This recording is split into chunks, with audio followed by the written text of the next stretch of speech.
Martin had always considered his life to be rather peaceful. He trusted Sasha, his wife, completely. He was certain that their relationship was solid, that she could never betray him.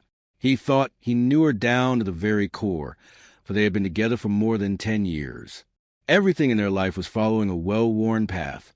Work, home, kids, small joys and problems that were always solved together. He remembered how they bought this house, how they stayed up late choosing wallpaper for kitchen, and how, on their first date, she had smiled and told him that her favorite song was the one he had accidentally heard on the radio and immediately put on repeat. But all of that turned out to be nothing but an illusion. One day, Martin came home later than usual.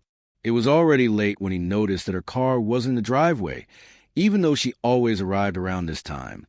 He thought maybe she'd stayed late at work or met up with friends. He opened the door and immediately felt something strange in the air.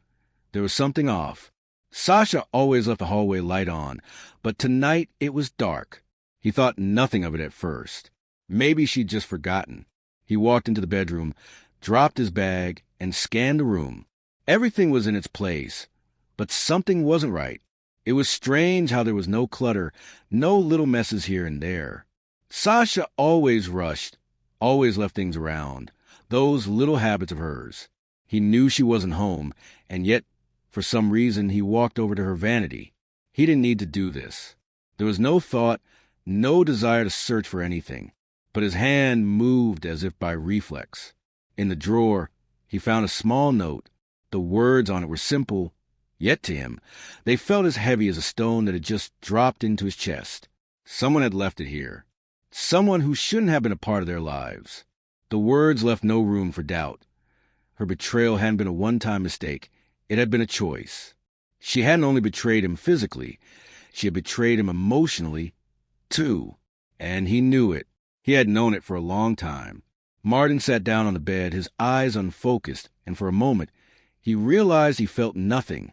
There was no anger, no hurt, only emptiness, like he was suddenly floating in a space where time and meaning no longer existed. Everything that had once seemed important now felt insignificant.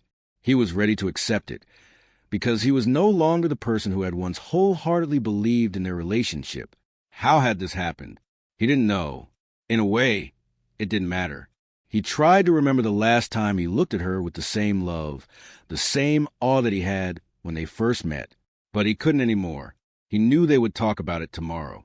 He knew she would apologize, beg for forgiveness, try to explain that everything had been a mistake, that she was wrong.